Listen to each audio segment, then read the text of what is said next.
Someone has broken into the National Bank, the Federal Reserve, a 21st century thief breaking into files, not into metal safes. The mysterious group Anonymous has struck again with a warning.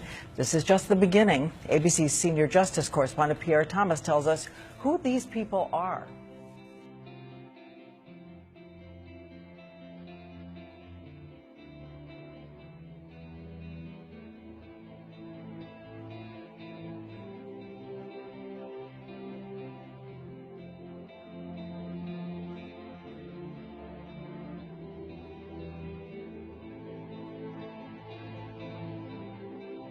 Secretive organization known as Anonymous, a loose-knit group of computer hackers who came to the defense of WikiLeaks and got the attention of law enforcement in the process. They are young and stealthy, and they are potential giant killers. Anonymous hacker activists have basically gotten together and are exacting revenge for what they see as attacks on WikiLeaks, and they're targeting a number of corporations that have cut off their ties with WikiLeaks. So they see themselves as protesters. Essentially that the government can't prevent you or I from talking openly. They interpret it much more broadly. They believe that everybody has an inalienable right to say whatever they want on any forum whatsoever. Now today, this group of computer hackers are apparently threatening cyber war over this WikiLeaks case. What do you know about that? Yeah, NBC is reporting that Anonymous, it's a group we've heard of before, is threatening new attacks, not only on U.S. corporations, but also on some of the government officials. Number one story, MasterCard announced Monday it would no longer process payments to WikiLeaks. This morning, internet activists crashed its website.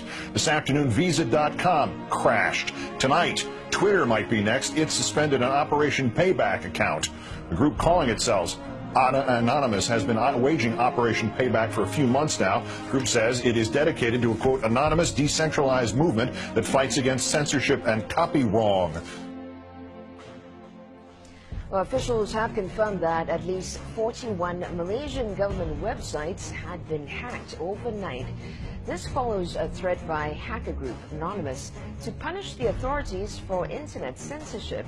Officials say that 51 websites were hit and at least 41 of them were disrupted in these attacks. Targets like HP Gary, a major cybersecurity firm some U.S. government agencies rely on to keep their computers safe. Last month, HP Gary boasted it would expose Anonymous. The response was swift. Anonymous took down their website, stole thousands of emails, and posted them on the internet. The CEO resigned. Anonymous is credited with bringing down government websites in Tunisia, Egypt, and Libya.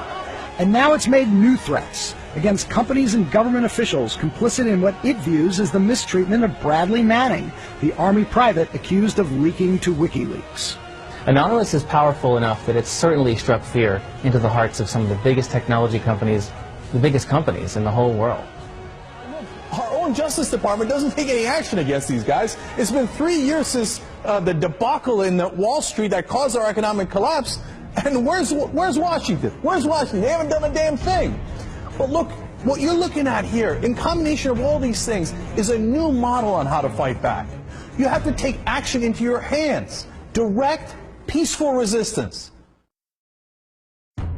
We decided long ago that the dangers of excessive and unwarranted concealment of pertinent facts far outweighed the dangers which are cited to justify it. And there is very grave danger that an announced need for increased security will be seized upon by those anxious to expand its meaning to the very limits of official censorship and concealment. That I do not intend to permit to the extent that it's in my control. For we are opposed around the world by a monolithic and ruthless conspiracy that relies primarily on covert means for expanding its sphere of influence, on infiltration instead of invasion, on subversion instead of elections, on intimidation instead of free choice, on guerrillas by night instead of armies by day. It is a system which has conscripted vast human and material resources into the building of a tightly knit, highly efficient machine that combines military, diplomatic, intelligence, economic, scientific, and political operations. Its preparations are concealed, not published. Its mistakes are buried, not headlined. Its dissenters are silenced, not praised. No expenditure is questioned, no rumor is printed, no secret is revealed. Uh-oh, SpaghettiOs. You could be in a lot of trouble. Now, people have figured out that you can hit the powerful where it counts in their pocketbooks. The same thing happened in Egypt, where Mubarak only stepped down after the labor strikes began. And then there's the national and international movement against the power establishment. The group Anonymous recently released this video warning the global banking systems. We are a decentralized, non-violent, resistance movement which seeks to restore the rule of law and fight back against the organized criminal class. Now that's a little spooky, but I liked it. And apparently they came armed with documents, which we're going to tell you about in a second. But look, what I like is peaceful resistance. However, they can't just randomly launch an attack. And in order to do it, you have to go on this IRC chat. Anyone can suggest a target. That person then has to make a compelling case for the target, and then whoever happens to be, it's a quorum of whoever happens to be awake, can vote up or down on this target.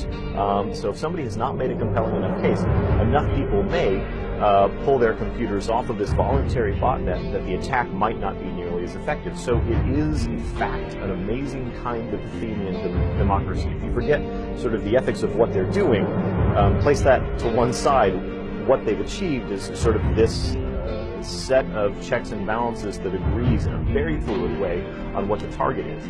This is the new model of fighting back against the establishment and against corporate power. Don't wait for your knight in shining armor to show up from D.C. The bad news is he ain't coming. The good news is it turns out you're the knight in shining armor. I believe that Gandhi's views were the most enlightened of all the political men in our time.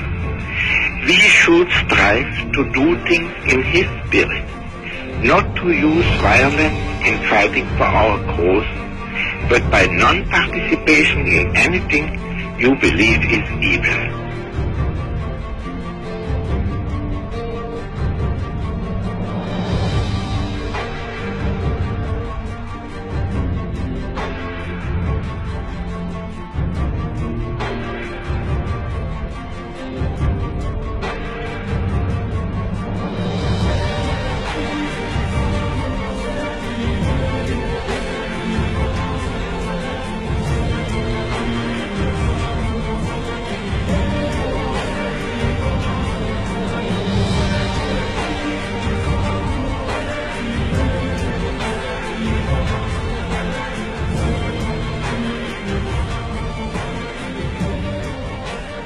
What's next?